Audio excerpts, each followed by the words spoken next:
I think about this all the time, but it had to be the same way when companies were first trying to understand how they might integrate themselves or be involved with the internet.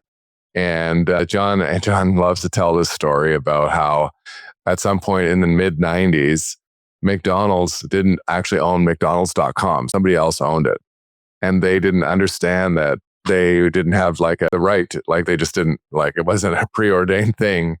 And, that was only 25 years ago, 30 years ago. So things change a lot faster than people realize. And, that story today is almost unimaginable. I totally remember, these in the late 90s when I was in university, people really didn't understand how the internet was going to be monetized. There just wasn't a business model for how you make money. And people thought that Jeff Bezos' idea of selling books online was kind of stupid.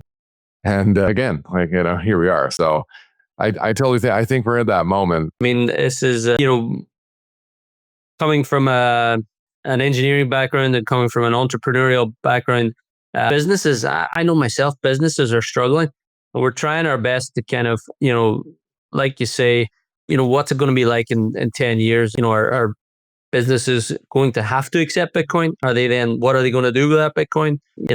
Our staff, are the modern workforce, are they going to be looking to be paid in Bitcoin? Looking for savings in Bitcoin? So, I mean, you live and breathe those questions all day. We actually do talk to, this same audience. This is why, obviously I'm really interested in the concept, but I know all the time we're talking to business owners every week that are at various stages of learning about Bitcoin and have understood that in some way they're going to have to figure out a way to start doing this. And, nobody knows the future, but I think that the trajectory right now suggests that Bitcoin is going to become pretty well normal in just about every monetary, every type of financial activity that can happen.